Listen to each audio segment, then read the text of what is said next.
it's hard to explain. I could make up a great story or narrative about it, but it was just an inspiring moment for me. I was kind of lost. It was early in my life, and I didn't know what direction my life would take. And I had just finished high school. I was in high school, I think, just finishing up, and didn't really want to go to college. I didn't like school. Um, School kind of forms you in their own way. Um, and to me, didn't allow me to discover myself. The school kind of says you have to learn this and you have to do that and you have to do this. You have to form yourself to society. And I felt being more of a free spirit than that. So I think what happened was I ended up going to school for technology. Technology for a year and didn't learn or 2 years and didn't learn anything. And that confirmed to me that school that was a waste for me. At least for me. Um, so yeah, it was an art that I was looking for. I was playing guitar at the time. I wasn't that good at it. I wasn't really enjoying it. I was enjoying making music, but I wasn't enjoying how I was progressing as a guitarist or as a musician. So went more into the technical side of music at that point, like being a recording engineer. And then when I found photography, just lit me up. All I can explain. It found me.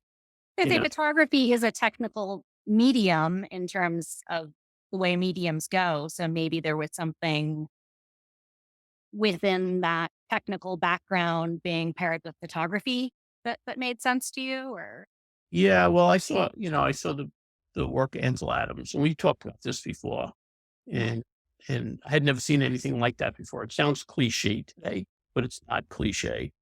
To me, it was really important, and I had just never seen anything like that before.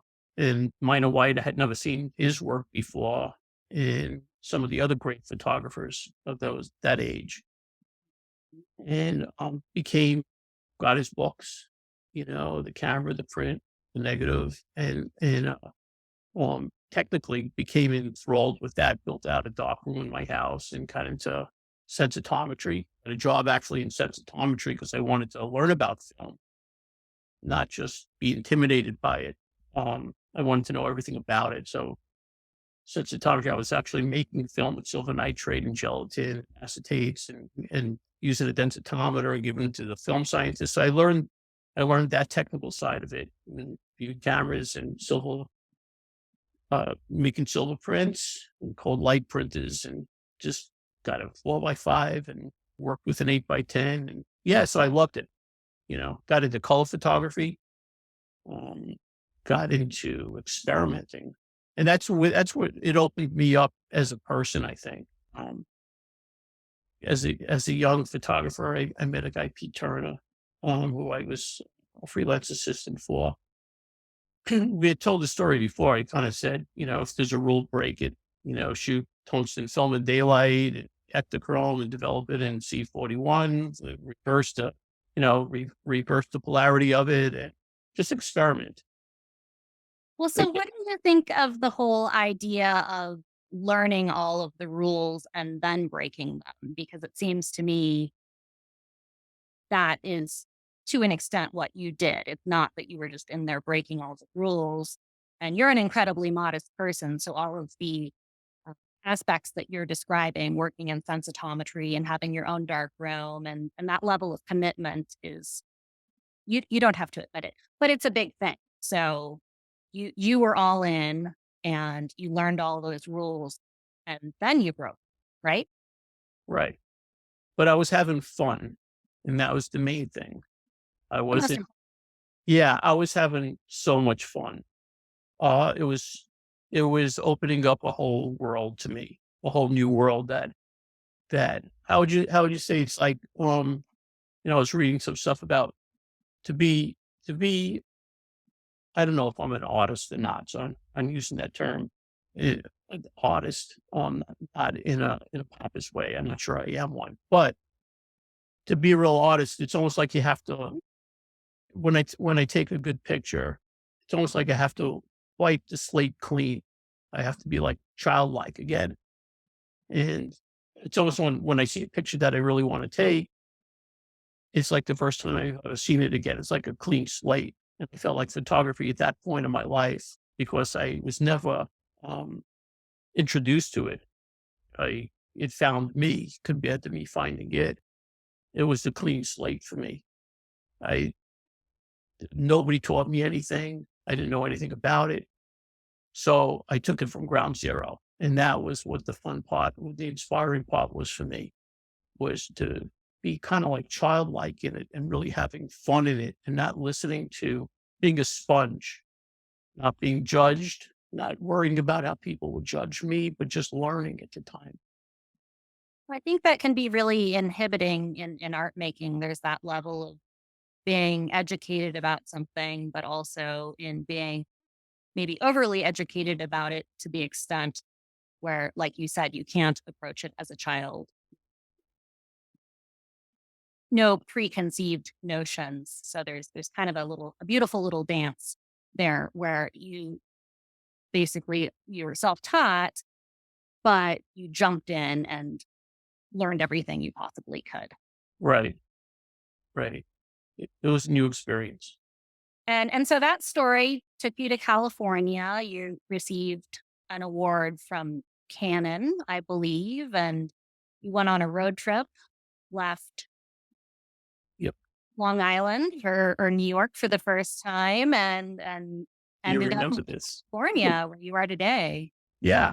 It took me 4 years between 7 trips back and forth between Long Island and California, and to finally land in Los Angeles, and just photographing everything at the time with my cameras, which I've lost everything that I've ever photographed. I've had a couple of things that I found, but because between all the travels and the back and forth and tents and sleeping in cars and things like that, I just never paid attention to what I was doing as far as archiving. So, which is probably a good thing, because I don't care about that stuff really. And that was just part of the history of part of the journey, you know. But I ended up in California. So I won a grant from Canon.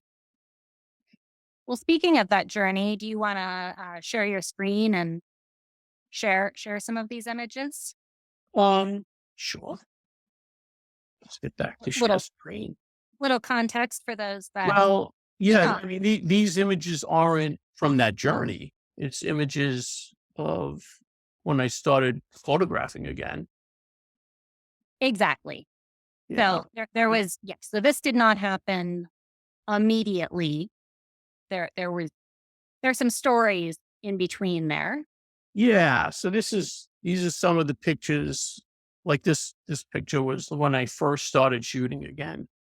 Um, I would drag my family around the Southwest, because, my foundation really, people like to talk about storms and things, but my real foundations in landscapes, and yeah, dragging my family to like Monument Valley. This is outside of Monument Valley. This was shot like 2006 with a little 10 megapixel camera that that I optimized, and these are just some of the journeys that I've gone on.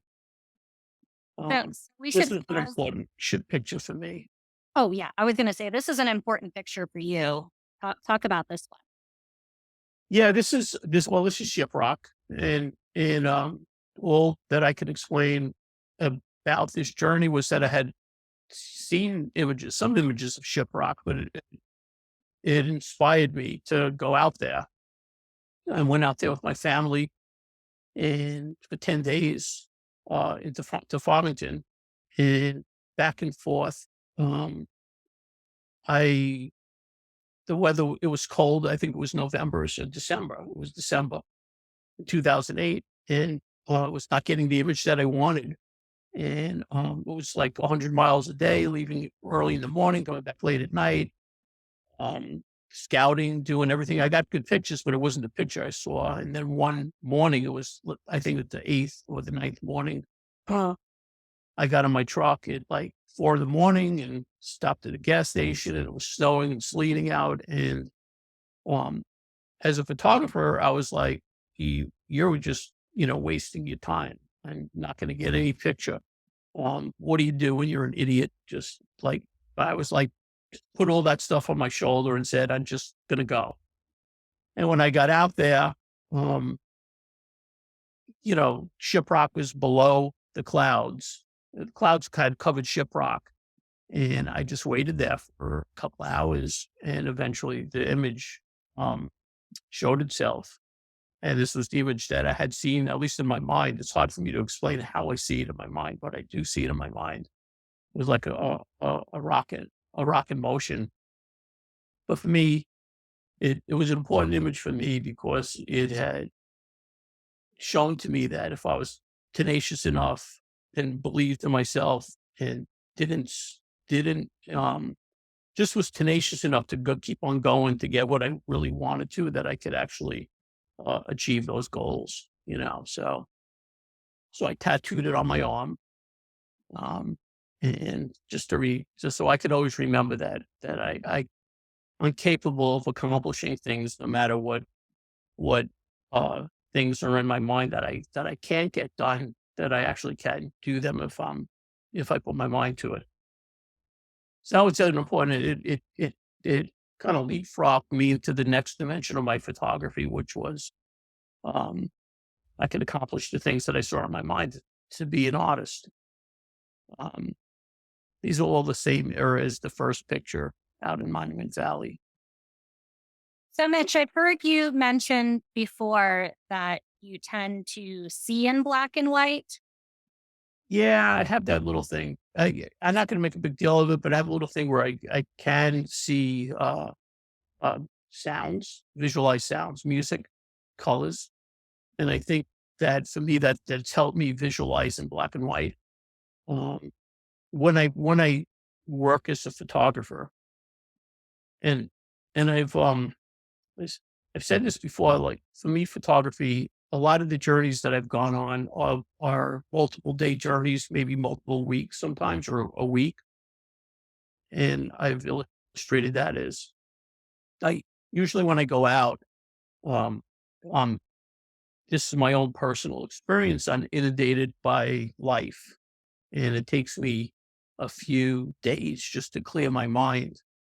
I've I've narrated that kind of like as being in a pitch black room, or excuse me, being in a bright sunlight and walking into a pitch black room and I can't see anything. That's my experience as a photographer when I first start shooting.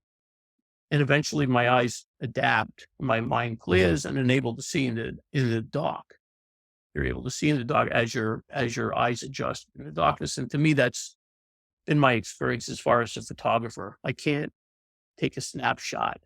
I just can't do it. I've wasted enough time and enough energy going out on locations and thinking, yeah, I'm just going to shoot. I'm going to get a. It's just I waste my time. I've done it over and over and over again. I've learned that lesson that I waste my time. That I need to really be quiet in my mind and get in touch with the subject. And a rock is a subject to me, or the environment that I'm in. It's almost like if I take a portrait of Anne, I'm gonna hang out with Anne, you know?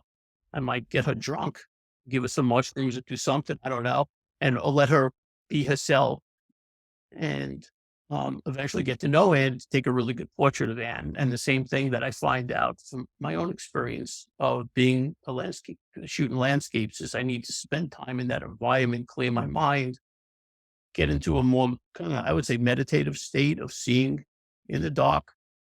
And all of a sudden things become really bright to me and I get super inspired. It's almost like I get the chills and I'm able to see as a photographer again. And I just kind of like wait for those moments.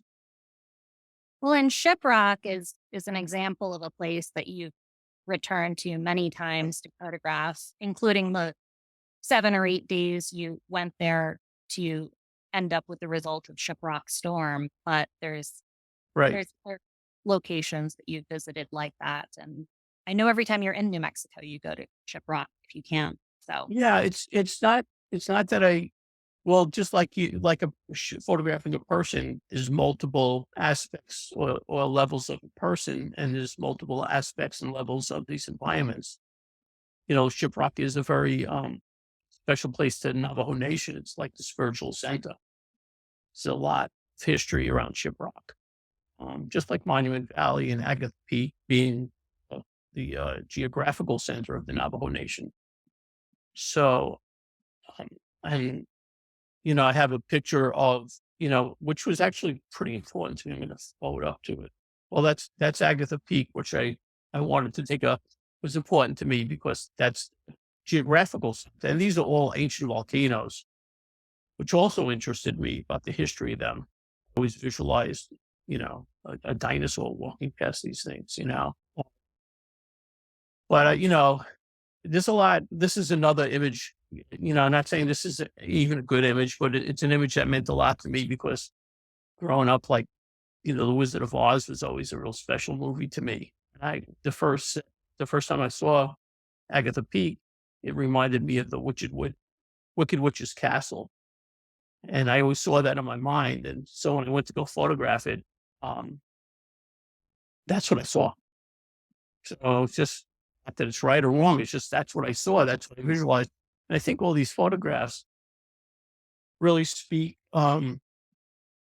more about me, just like any photographer's images at that time in my life, what I was like and what I was going through and what I was seeing than my words. Um, and I'm going to go to one image that I think was a really cool. Oops. What happened? Well, in regards to There it goes. That's the one. that's an amazing image. I love that image.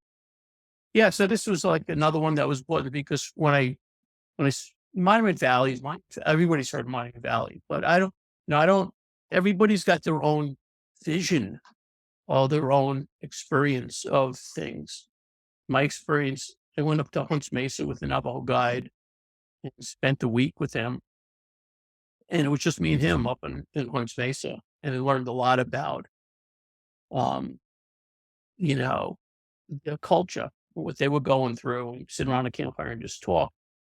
My experience, I didn't know what I was going to photograph when I was there, but what I knew in my mind, what I wanted to photograph was a picture of Monument Valley.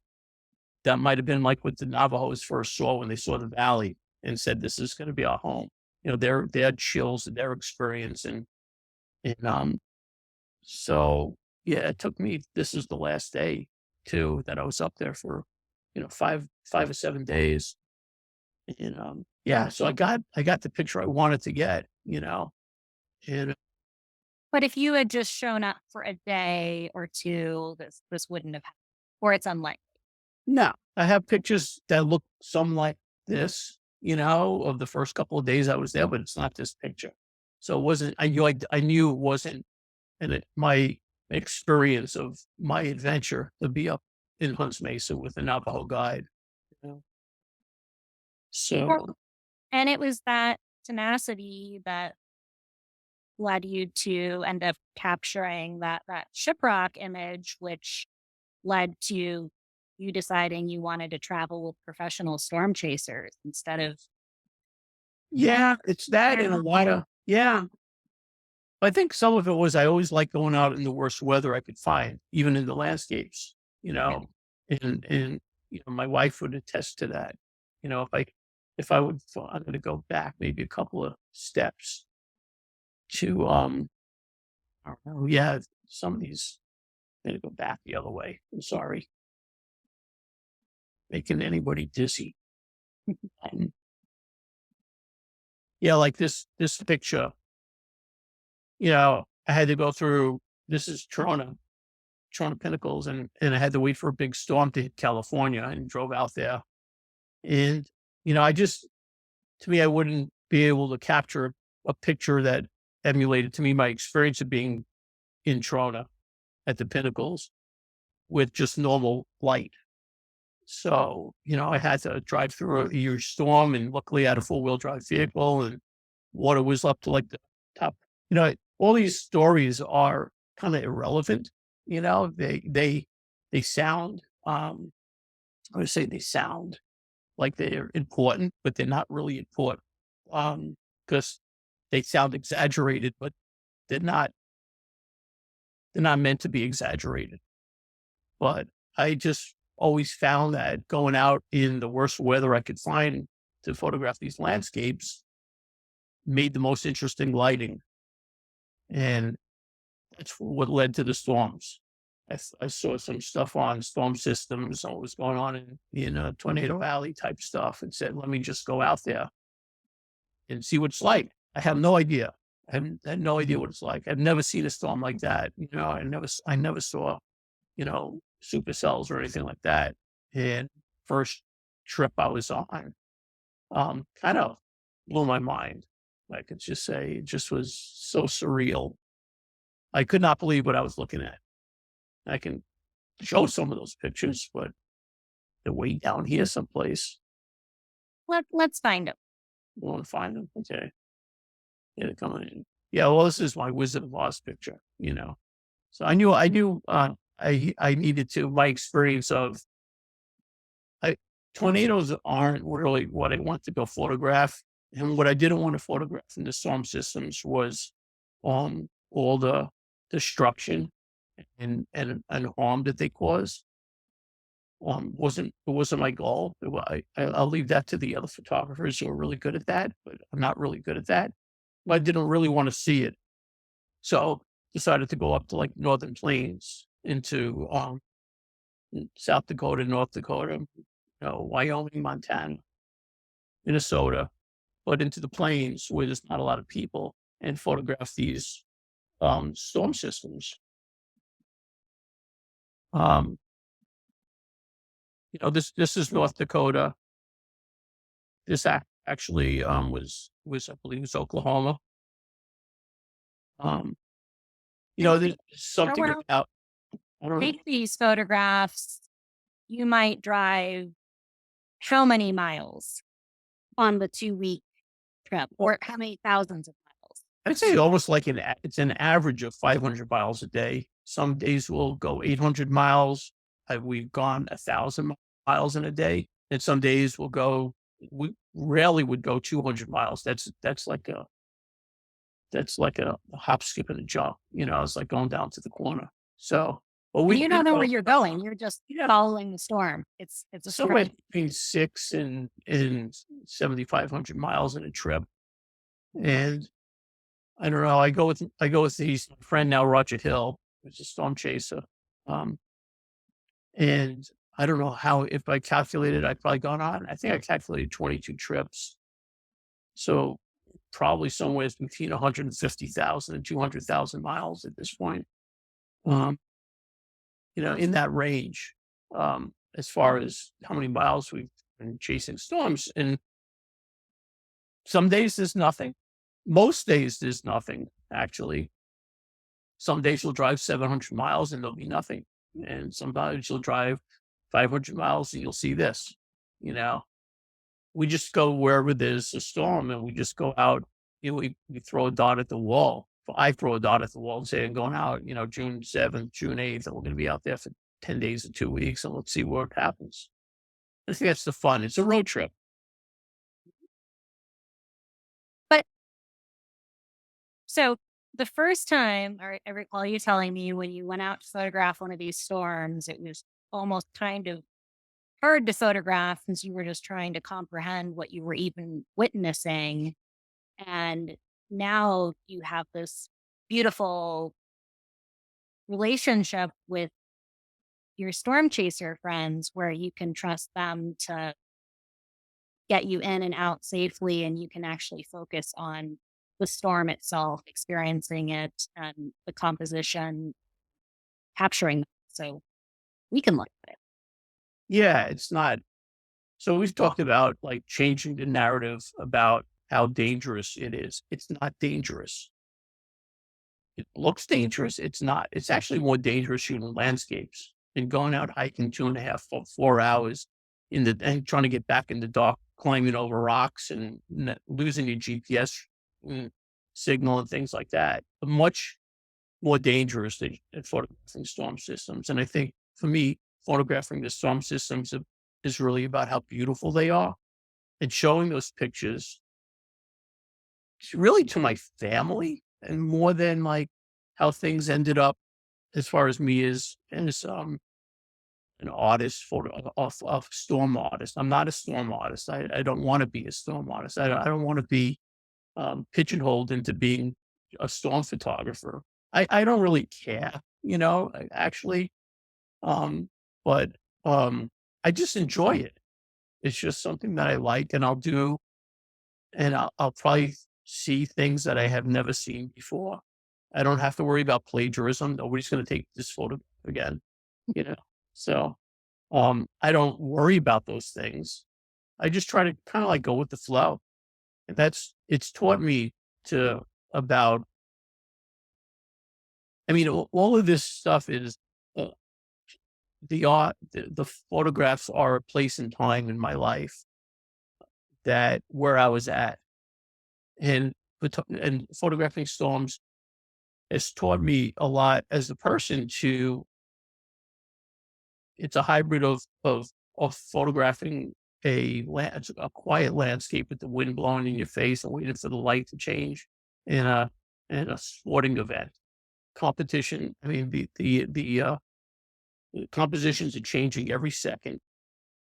You have to really focus. There's noise going on around you. There might be people that are making noise, and I have to tune all those things out and just really focus on what that experience was to me the second I stood in front of this storm. So it's taught me how to quiet my mind a lot in the midst of a lot of chaos, and how to focus, because how many things I have to focus on a photograph like this, which is the exposure, what's electrified, what's the composition like now, what's my shutter speed, what's my aperture, is my I blow it because I missed focus. What's my exposure with light? If this lightning strikes, is it going to blow the frame? There's a lot going on that I have to take into account. Um, to photograph that to photograph this, and so it's a lot of things that come together for me that um, I think have allowed me to grow as a person more than is a good picture. And I think that's what's important, to be in that kind of a state where um excited and about what I'm photographing, that I'm not feeling threatened or trying to trying to take a really good picture because I'm supposed to be a good photographer. Any of that kind of crap stuff that can be in people's mind, or there's other good photographers out there probably taking better pictures. No, it's all that stuff has to goes away from me. I've learned how to like just quiet my mind in the middle of something like this. I honestly think that is how the best work is made, and you have managed to cultivate a really unique style within the genre of landscape photography, which has so much history to it. And I, it's not the type of thing you can just make a decision to do. It just has to. And I think everything that you've described is cannot guarantee that you get there, but I I've come to believe anyways is part of that path. Yeah, I think I'm going to flip through a couple of these. Every person is creative in some way, whether it's sewing or painting or cooking or music or something. Um, this is just something for me that has allowed me to be creative, and I'm lucky enough. I count it really lucky enough to be maybe at the right place sometimes at the right time to meet people like you, Anne, and other people in photography that have really enriched my life. I've made so many friends in the world of photography, and so many good things have happened to me in my life because of photography that I cherish that stuff. I know how lucky I am. I know that I have an outlet to show as an art, maybe I say as an artist, as a person, how I see the world. And these photographs are just emulate how I see the world. And you had talked about when you first, I would agree with that. And I'm going to bring to that when you left New York for the first time and experienced the Southwest, you perceived it as kind of almost this alien landscape.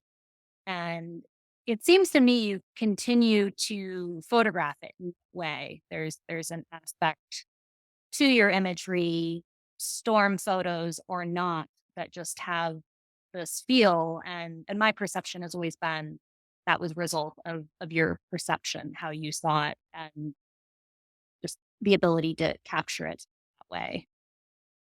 Yeah, I mean, I'll go back. I'll fast forward if it doesn't crash on me. Um, it's just some of the images of this is of landscapes. Growing up, I was always involved with science fiction. I love science fiction. Some of my favorite movies. I can name King Kong, The War of the Worlds, and some of the other movies that were impacted me as a kid. Um, so I think that just have influenced the way that I see alien landscapes. Um, I love this is the maze. This is Canyonlands going into the maze, which is a really difficult place to get to. And what it's one of the last places actually in the continental United States that was mapped. They had to drop geologists in via helicopter because of how hard it was to get into. And I went out there with a group out of Moab via help from National Geographic um, to get out here. And I always wanted to see Dollhouse, which is this. It's always a formation I just really wanted to see. Um, so yeah, science fiction has always been a part of um, how I saw these landscapes. This is me and my wife were just camping out in Trona, and pop. This is the first trip out to Trona and just popped up as the sun was going down. And, so yeah, so I think I love these, the Southern Utah area, parts of California, New Mexico, Arizona. So this is Arizona. Um, just spectacular places. I mean, they're just unbelievable, beautiful places that just inspire me. I don't go out there really to take a good picture. I'm not a competitive as far as I don't care about that kind of like I have to take a good picture because I just these places are just amazing. I'm just trying to capture my experience or take a portrait of these formations. Um, So regarding your technique, we haven't really touched on that. And I will just briefly cover. Mitch started with all film, a lot of medium format, took a little break in photography, jumped back in when digital had evolved, and went full force in learning as much as possible about digital. But I think really a lot of these images are, so they're shot with a digital camera these days, and are printed using a digital process, but are very much informed by film. And as a result of that, you really don't, you've mentioned before that you don't make a huge number of captures. When you're photographing, you're really thinking about what the print is going to look like, as opposed to just making as many pictures as you can and then editing later. Can you talk a little bit about that? yeah, I think the first time when I picked up, I had to in between my film photography background and my digital, um, I had a business and worked in technology in the studios and raised kids and took a 20-year break. Just life got in the way. And when I picked up, I had bought my wife a little 5 megapixel Sony point and shoot. And when I saw the live view in the back of it, I was like, wow, this is really interesting. This is like a ground glass on a 4x5 or an 8x10. So I started to experiment with digital. I found a Sony camera that was a pure digital, one of the first real digital cameras, and learned about what the makeup of the camera was and did modifications to it. to learn about it, just like I did with film. I found a optical scientist in New Jersey, learned a lot, did a lot of reading, blew up a bunch of senses, took off anti-aliasing filters when nobody knew about it in 2005, oh yeah, blocking filters, and saw that now when I had a digital camera with a live view that it emulated a ground glass to me now, except that it wasn't upside down backwards and red because I had a red filter. I didn't have to throw a rag over my head to be able to focus with a loop.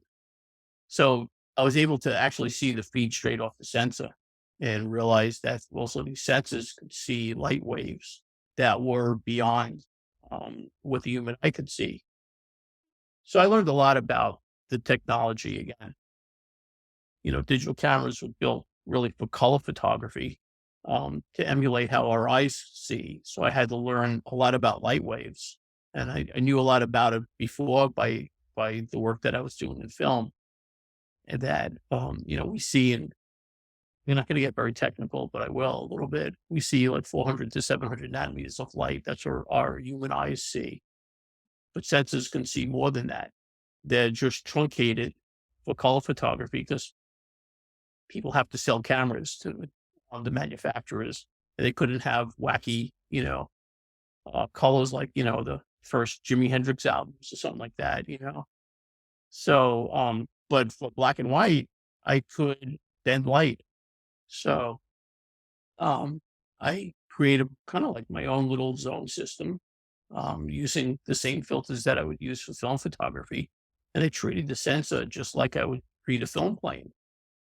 Only the film plane was wide open, all the way from ultraviolet to infrared, and I could truncate those light waves based on how I would filter.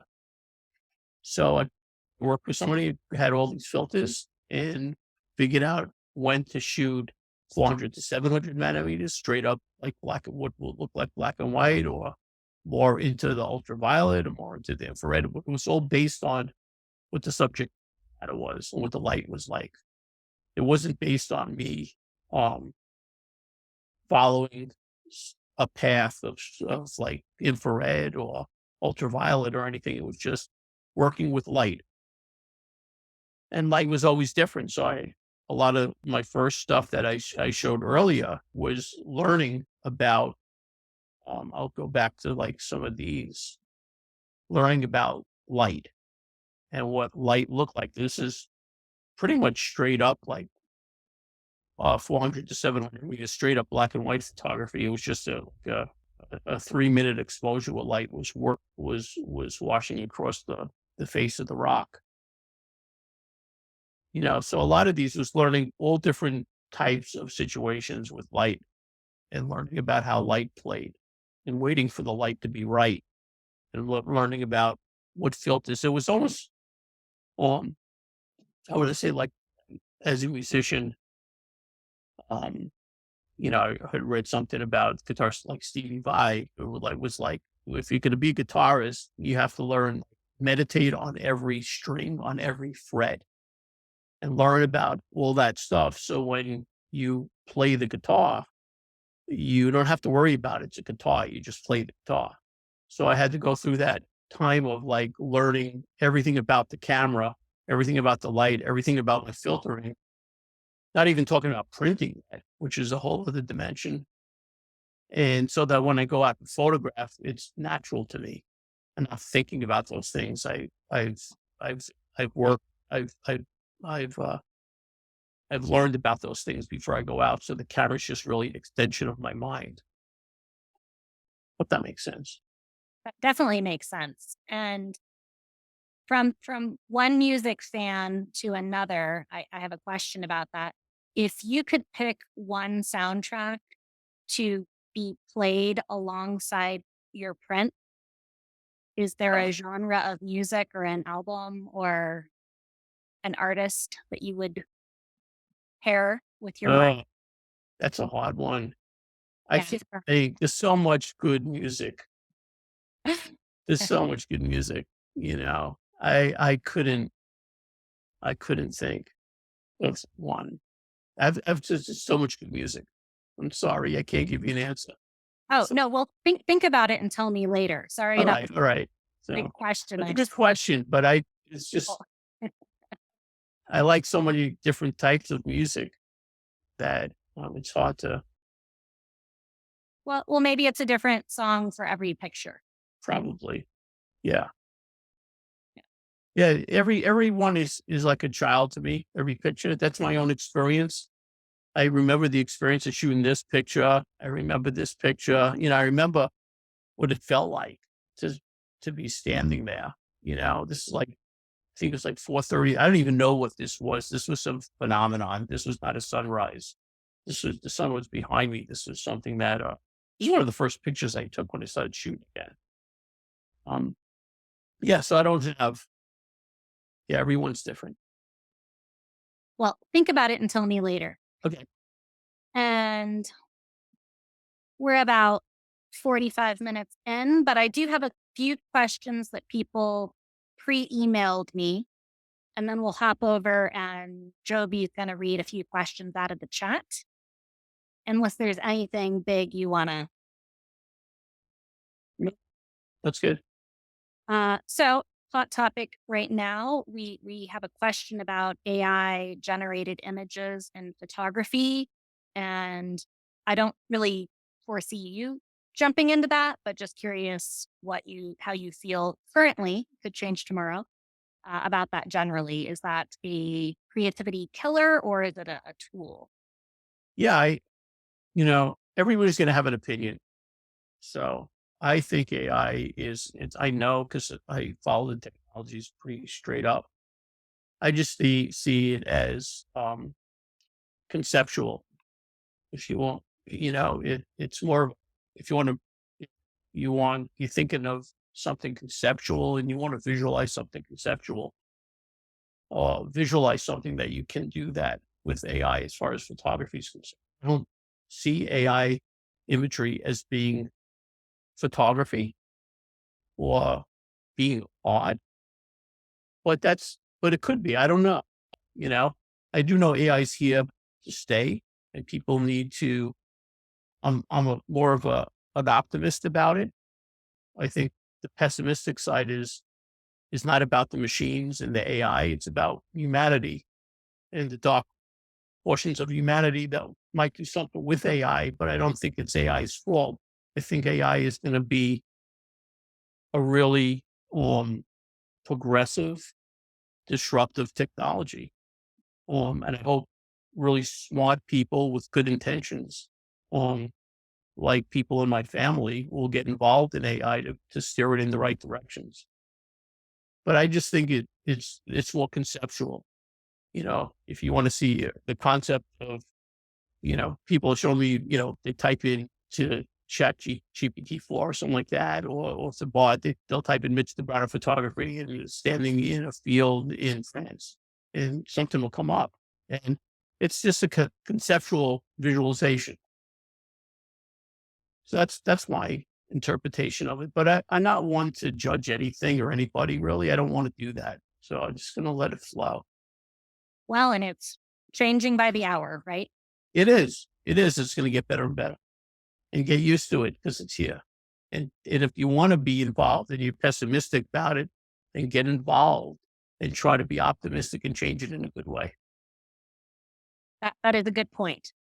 And speaking of changing by the hour, we also have another question about your ideal times of day to make photographs. If that's, I know you often photograph in the morning and in the evening, but is it picture to picture or do you have I, hours per I day? think the picture, I think that the thing that I like is when uh, light bounces off the sky. And so it's like it reflects off the sky. So that could be in the morning or it can be in the evening. And a lot of it has to do with what you're photographing. And to me, I just always look personally, I look where the sun's going to rise. And when I'm photographing, the sun's got to be at my back when it rises. Can't be rising in front of me. So I want it to bounce off the sky. And so that's early morning.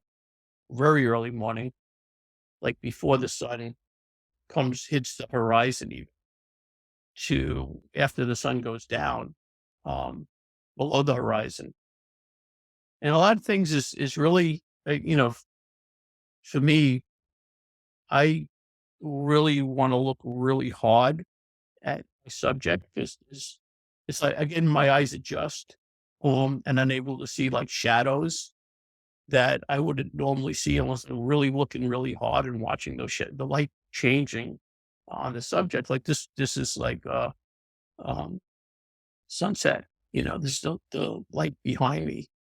Um, Obviously, it's to the left of the scene, but it's the sun's down below the horizon, bouncing off the sky. Um, I just try to do the right light waves, to be able to capture um, the best contrast that I can capture. Amazing. Well, so Jovi has mentioned that some of the questions have been discussed already, but we're going to have Jovi pop up and recap some of those questions. Um, are you here, Jovi? I totally am. A few questions. One, um, a group of them are asking about weather. One question is the weather is so unpredictable, even in landscape. Have you developed an intuition for atmospheric effects, or do you just spend weeks patiently waiting? Serendipity, good photo karma, and I think that could be followed with how you feel about the danger of storm chasing. Well, I'll start out with the feeling about the danger. It's just change the narrative. There's no danger. If you feel that it's dangerous, you shouldn't be out photographing storms. You should be having fun, and I think that's when you'll take the best pictures. As far as the weather, um, if you weather forecasting has gotten so much better over the past 5, 10 years. If you go to Storm Prediction Center, their website, you can actually see the models for days out, like today's models, and you can see the discussions between meteorologists and so forth like that. There's actually, I actually have relationships now with people at Storm Prediction Center. They have I don't know how, but they have I know how they purchased Storm Prediction Center in Norman, Oklahoma as like images. I'll show you if I can get to it. They have like one of my triptychs. I don't know if I have the triptych here. Um, but you can really predict much better as far as where a storm might be taking place. Yeah, they have this triptych. They thought this was more like something that was in between odd and science. They had never seen like high resolution capture of those images. Um, but um, I would just say you have to take a look at Storm Prediction Center. You have to get familiar with a lot of the tools that are out there now, as far as like watching storm systems. GL level, I think it's GL level 3 or 4. It's probably at now is something you can have on your PC that you can actually lay over your road systems and take a look at um, high resolution images of what a storm is like that you might be uh, photographing or where it's traveling to, what direction. So yeah, it's a lot. It's a lot to get a good picture of a storm, as I would say. It's a lot of miles, a lot of traveling, a lot of luck, and they don't last that long. You know, we've talked about this too. And as far as my interpretation of these storms is like they're living things and they only have a lifespan of a certain amount of time and they're fighting in their environment to stay alive and they want to stay alive. And I just try to take a photograph of them while they are alive. And if you like understand storms also, people who experience a big storm, whether it's just a thunderstorm or something, usually it happens. It's a vacuum cleaner for the environment. It stabilizes the environment. You'll notice when a storm passes over, the next day it's usually really nice out. It's because you had a very unstable environment. A storm passes through, it's like a vacuum and stabilizes the environment again. And you have a nice day after that. So, And you've also mentioned that no two storms are ever the same. It's like making portraits of people. exactly. They'll never be the same. It's impossible. It's not happen. So many things have to come together. They almost all, each one has their own DNA. Moving on to some, were you going to say something, Anne? Oh, no, I just said amazing. Okay. Some technical questions. Can you discuss the location of the horizon in your photograph? His understanding is that Ansel Adams lowered the horizon in his later photos. Did that influence you? And how do you think about the placement of the horizon in your photograph? Um, I don't really think about it when I'm photographing. I think all it is something that um gives scale and a foundation. I don't believe in like rules of thirds or rules of horizons or rules of anything. I don't know if I probably have a horizon line in almost all my photographs, but I think that's just what I see. I'm not trying to, um, I'm not trying to do anything with, I never really think about it to tell you the truth. So, um, I just think, yeah, I'm looking through my photographs. They all do have horizons in them. But I think to me, it just stabilizes um, my pictures. This is the picture that changed a lot of stuff for me. This is the second day of a storm chase, and I could not believe what I was looking at. And the storm was not white. It's I think it's like a 5-second exposure. It's all the lightning strikes that took place that made it white within clouds. But yeah, so I think that it's just natural for me to do that. I don't have really an explanation for it.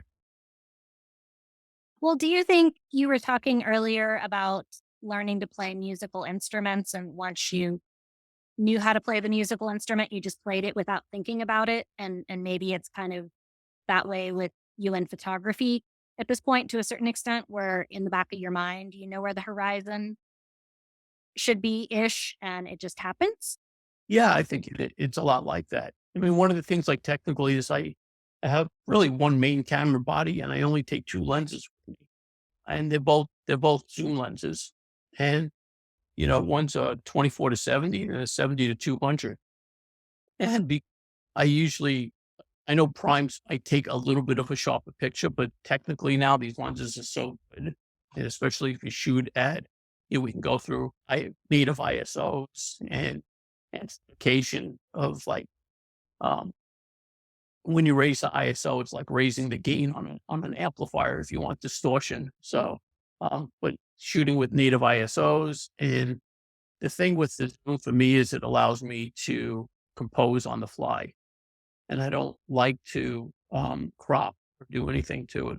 Almost all these pictures, nothing's manipulated. I might take out a spot of dust and things like that. Um, but they're all, I would call, like, I learned from film, kind of latent image. And with no manipulation, the only one that would be like, well, manipulated would be something like that, which is rarely, but I had no way of stitching together three images to take this one wide image. Because that's the only way I could photograph this storm without major distortion of a wide angle lens. Um, but yeah, so that was actually New Mexico. Yeah, Corona. Have So that piece hanging in the gallery right now.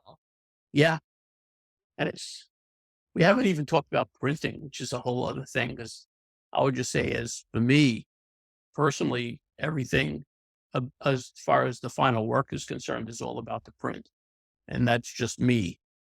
That doesn't mean it's right, wrong, or indifferent. It's just that the print to me is my final piece of work, my final piece of art.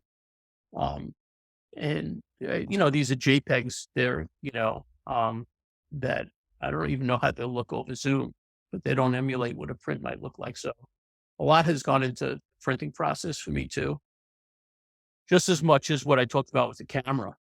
And sensitometry and all that stuff, learning about papers and rips and inks and different types of printers and blah, blah, blah, blah, blah, blah, blah, um, has been really important to me too. Well, yeah, that's Yeah. its own journey, really. Yeah. Is there anything you'd like to share about infrared photography? Um, Not really. I mean, um, infrared would be everything, we see up to like say 700 nanometers of light or 720, let's say, nanometers of light. Want to get real, real fine tuned. And infrared, these sensors could see up to probably 1,000 to 1,100 nanometers. So, when somebody photographs in infrared, just infrared, they're photographing between 720 and let's say 1,000 nanometers of light, and cutting out visible light, which would be below 720. So everything that's visible is cut out, and you're just seeing light waves that are invisible to the human eye. A lot of times I'll shoot. Uh, Rarely do I shoot just full uh, infrared now. A lot of times it'll be full spectrum. So I'll have no filter on it. Maybe I'll have a polarizer, let's say. Um, but it'll be all the way from, 300 nanometers with 300 to like, I guess, 500 or so. It would be like ultraviolet. So it'll go from ultraviolet all the way to infrared.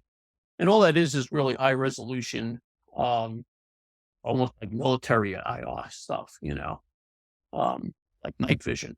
So, but again, it's all about what the light is like. So a lot of times when the sun is setting or when the sun is rising, the first light waves that will come through would be ultraviolet / infrared. The first visible ones that we could see with the human eye would be those light waves. So I will shoot maybe into those like light waves, um, or I'll take a look at what they look like. I can't see them until I filter, really, but but over just time, I have the experience of understanding what I should be seeing first, if that makes sense. So I think the main thing with infrared is understanding light waves. So do investigation on as far as light waves are concerned. And a lot of things that I've discovered, even with the infrared stuff, sometimes is all everything technically that I'm trying to achieve like 2% better, get a little bit better. Whether it's in my mind, whether it's like disrupting my mind to say things that I haven't believed before that should start to believe, or just expanding my mind. But with photography, it's like getting 2% better. And there is like things like a dual profile filter for infrared, which will take the RGB levels, the red blue levels, and kind of level them out, um, even them out. So you get what would be perceived as a sharper picture. So, so I've experimented with dual profile filters too, for like shooting into the infrared. That might be something that people want to investigate. A lot of your photos are text sharp in the foreground and subject area, but have softer, more ethereal backgrounds. Is that a result of long exposure or darkroom processing? And about how much time do you spend in post? Oh, all of it would be uh, basically most of the exposures. I would say, talking about storm systems, um, are longer exposures. The longer exposures being anywhere from a second to 30 seconds. Usually, I mean, a storm, you can't shoot a storm like in 30 seconds. It's just going to be a blur, but there is like, oops, I'm going to that. Just the one picture. This would be an example of like a long exposure waiting for a lightning strike. Um, and the clouds are a little blurry because it's probably a 10 to 15-second exposure. Um, none of this stuff, as far as like foreground, background, as far as post is concerned, um, I don't spend a lot of time in post. I do spend time in post. It's important, but I'm trying to, the way that I learned how to photograph is what I'm looking at my live view. I've done like a reverse process so that, um, even though the LED on my camera can somewhat come close to what a computer screen might look like as far as the color space is concerned. Excuse me. But the bottom line is what the print looks like. So I have an idea of what I'm looking at on my live view, and I'll get a little technical, which is basically an 8-bit JPEG, but it's a direct feed off the sensor. So I'm seeing exactly what I'm photographing. I'm not using let's say what a DSL might be, which is I'm not watching it come through the lens. I'm not looking through the viewfinder. So I'm not seeing it coming through the lens, bouncing off the mirror and coming through the viewfinder. I'm seeing a direct feed off the sensor. So I try to get it so that my capture is as close to what I might be able to get in a print. I have more latitude in a print because I'm working more in 12 to 16 bits when I get into post. So I have more latitude, but I know if I can capture it similar on my live view on my camera, it will translate to what my print look like. So I take my prints and I try to match my LED as close to a print as possible, if that makes sense, compared to the opposite way around. Print is like my master. I'm trying to get the right color space in my LED on my camera to come as close to what a print might look like, knowing I have more latitude after I do the capture. I hope that makes sense. All I can say is when I'm looking at it, my LED is 8 bits. It's a JPEG. What I have more latitude when I make a print in post. I can also do some dodging and burning too. So I don't do like, I'll take a JPEG to see if I actually like the image. I'll do a quick grade to that image, and then I'll do take the raw image and try to do as little as manipulations of that raw image as possible into a TIFF, a 10-bit TIFF. And I'll get a little bit more technical, I guess. If you take a JPEG and you take the JPEG and you do a whole bunch of stuff to it, and you go look at your histogram, it'll look like a tooth comb because you threw away a lot of data. So the whole idea of doing that final grade to get to a final print and getting that actual 1% better, 2% better is to do as little manipulation to that final TIFF as possible. So that you can get as much, you throw away as little data as possible before you make that final print. So I've just learned that I've seen, and then, then you can get to 16-bit, 12-bit prints now, as far as printing is concerned with the new printers. So all that little bit is, I'm trying to squeeze every little bit out of the camera, every little bit out of the printer, every little bit out of everything, just to make better print at the end of the day. Mitch, is your live view in color or in black and white? Say again? Is your live view in color or in black and white? Black and white. I just put it in monochrome mode. So I'm photographing in monochrome, but I'm capturing in RGB.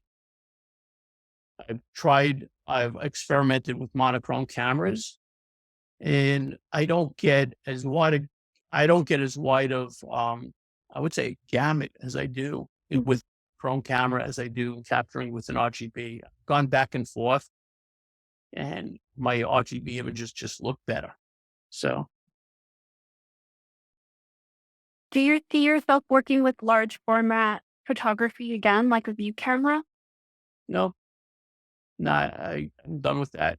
I think the technology now with digital cameras has finally reached over the last, I'd say, probably 3 years, to a point where I feel that I can produce a museum quality print with a digital camera much easier than I can with a film camera. I highly respect people shooting 4x5, 8x10. Well, I highly respect that, and it's just not for me anymore. I've just moved on from that. But I've learned so much from it. That's really what my foundation again is. Yeah, I don't You think have a spa- sorry, Go I ahead, don't Ann. think, I don't think you'd be making the work you are today without the foundation. I have Yes. people ask all the time. They come in and they see your prints and they say, "Oh, that must be 8x10." Mhm. And I think it's just that background used in there.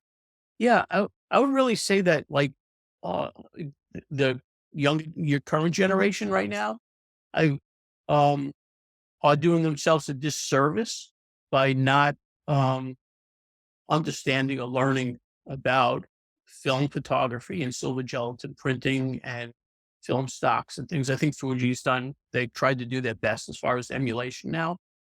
Um, but it's just an emulation. The science behind it really does translate to digital photography. Everything about it, the chemicals, it might be different, or the papers might be different, but all Ansel Adams books still are, I would say, my Bible as far as like um, the way that he thought and the humility and the things that he did still translate to digital. I know if Ansel was allowed today, who knows? But I would bet that he would be only shooting digital. Do you have a favorite camera body? No, cameras are throwaways. To me, the paintbrushes. So, I mean, I've shot a lot of these pictures were shot with a Sony. Other ones were shot with a Canon. I came from a Mid-Alta at the time, or 4x5, 8x10. So we just like boxes with bellows on them with lenses. But I've learned that, um, for me, uh, uh, I think camera bodies would do make a difference to some people, but I'm not one to shine my camera bodies. I think photography is not about what camera body you use. It's about who you are as a person and and how you can translate the way that you see the world um, as an individual a certain way. And I think it's really about that. It's not about the camera body. Um, I mean, if I could afford, you know, uh, a $20,000 phase one, I probably could if I wanted to, um, but it's not that important to me. I mean, I said a lot of my pictures are shot with a $800 Sony all one. People. I mean, today it's not even, it's a throwaway. So There's more to it. Pretty Technology. It's the seeing, the being there, the yeah, the experience. I think it's a lot of like camera bodies. I think when it comes to that, you have to understand what a photo site is, what a photo site does, what a bad pattern is, what makes up a camera body, the science behind, the sensor, how the sensors are built with micro mirrors, whether the shutter is a static shutter or a rolling shutter, what the differences are, mechanical shutters. So there's a lot to understand to make a decision on that camera body. It's just not like, is it Canon or is it Nikon or is it Hasselblad? It's like, what are you really looking for? Some cameras are, I have a friend who just bought like one of the new, which camera was a Nikon, which is a great sports camera because of the way it focuses and stuff like that. It's probably a good landscape camera too, but it's more about what you're trying to achieve. It's like buying a car, let's say. What kind of, you want a race car or you want a truck? You want an electric car? I mean, I mean, so understand it before you go for it. Right. So and anybody what out looking to purchase a new camera, consider your intention and do a lot of research and figure out what is the best Right. you. And if you're not sure, then buy a cheap one and learn about it. It's like buying when you bought a sound system, you bought a sound system, and then you wish you would have bought a better one because after you had it for a while. So I would just say don't spend that much on your first ones or your second ones and learn about it and then figure out, what best for you, what upgrades work best for you. Hope that makes sense. Good advice, I think. Yeah, it's all right. I mean, I'm not perfect too. I'm not trying to judge like anything like that. It's just like I think people just get wrapped around what camera do you use to take these pictures, and to me, it's like what paintbrush do you use to paint a picture? What guitar do you play to make that sound? Joby, do we have we have a last request to cycle through the images before we close out. lonely so we can all look and appreciate the Okay. images. Well, I'll, That's a nice I'll go to request. outside the beginning. This is just like images that I had from other talks. So I just started from landscapes. Almost there. So that's Well, and I have a request too. While we move through these images, perhaps Mitch, you could share some advice for aspiring photographers that are looking to develop their own vision. yeah. I mean, if I was going to go talk about like uh somebody who is going to share their own vision, I would just say, don't be competitive. Why would you want to compete with somebody and diminish and say you're better than them and diminish their images, right? What and just get into your who you are and what you're trying to convey, and always go back to that childlike quality of seeing things fresh. And I it's hard for me to look at a lot of other photographers' work because I'm gonna keep on cycling through these as I talk because I get sensory overload. And actually, um, you know, and even an image like this, I photographed. I was on an artist residency for the guys at Burning Man. This is guys out in Nevada. Um, Acrylic, and I had set up the camera like this for like 5 days, and I was like, I can't get the picture, can't get the picture. It's not what I want. It's not, I was like so much competitiveness in my head that I couldn't relax. And finally, the last day I relaxed, and the picture was in front of me the whole time. This picture was there the whole time. I just didn't see it because my mind was in the way. I don't know what I was thinking about, but I wasn't thinking about relaxing and just letting things flow. And I would just say, as a young photographer, just relax and don't um, plagiarize. I mean, you can stand on the shoulders of other great people who inspire you, whether it be a photographer or whoever that person might be, and take off from them. And for me, I stood on, like, let's say, the shoulders of an Ansel Adams or a Minor White or people like that. Um, because they inspired me. And then I kind of took off from there as far as understanding that they were my foundation, but that I had to create my own image, or create the way that I saw the world wasn't the same way that they saw the world. It was a little bit different. And I think that everybody just needs to understand that they are creative, they are artists, and everybody sees the world differently, and capture images that show the world the way that you see it. Don't try to be a great artist, be famous, or be egotistical. Just drop all those things and be a person and try to emulate who you are as a person and the way that you see the world. We talked about, for me, science fiction and things like that, and what made up my foundation growing up. And also, I would say, even when I worked in technology, I was always kind of disruptive.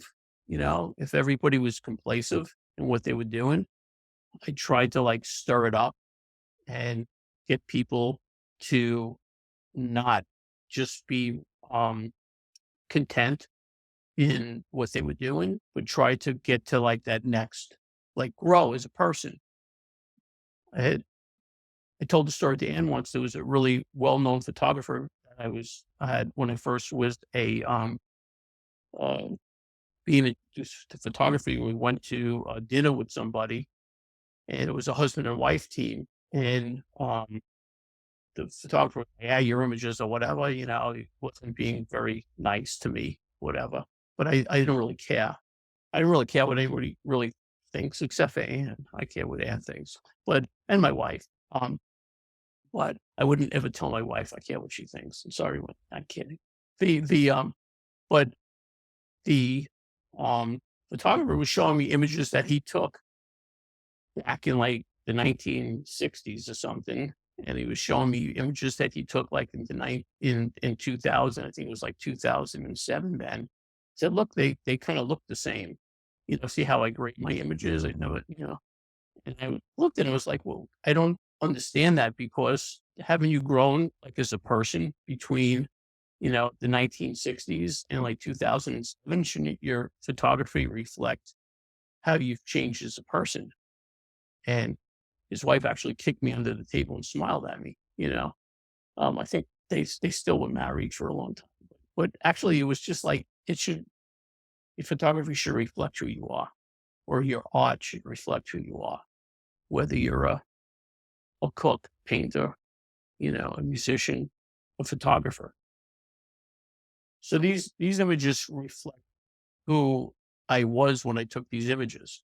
I've changed as a person since then, and hopefully, um, I'll keep on changing some of my photography. I like this one. This was an interesting image. Somebody told me once that some photographers had actually turned their images upside down, and they really like their images that way. And I experimented. This is one of those images. So people saw this image and they're like, "What the heck am I looking at?" And that was the whole idea. It's just so anyway, almost done. Flying saucer in Colorado. This is the first day I ever storm chasing. This is the first storm I ever photographed. And they actually had to drag me into a van because I was so enthralled with what I was looking at. I couldn't believe what I was looking at. This is Lazarus Range, Wyoming. So Anyway, you did actually get a photo that day, because you mentioned you didn't shoot as much as you had hoped to, because you were no, so I didn't, but that was it. And I wasn't, when I first went out there, I wasn't um prepared with my equipment. Like these two images here, I was fooling around with negative space and positive space. This is like a thing for me. This is like negative space to me. I just wanted to fool around, do something different. So I was fooling around with like darks and negative spaces and photographing them, trying to capture the light like this, and then also trying to capture the light like this. So this is more into the infrared and the bright, and this is more into the 400 to 700 straight up black and white type photography. So this is again what I was trying to capture that's why I put these images together, fooling around with negative space and positive space. And I fooled around a lot, a couple of panoramas. Those are two. I fooled around with triptychs. I just wanted to see. My wife helped me a lot in visualizing the triptychs too, or being able to compose them into prints correctly.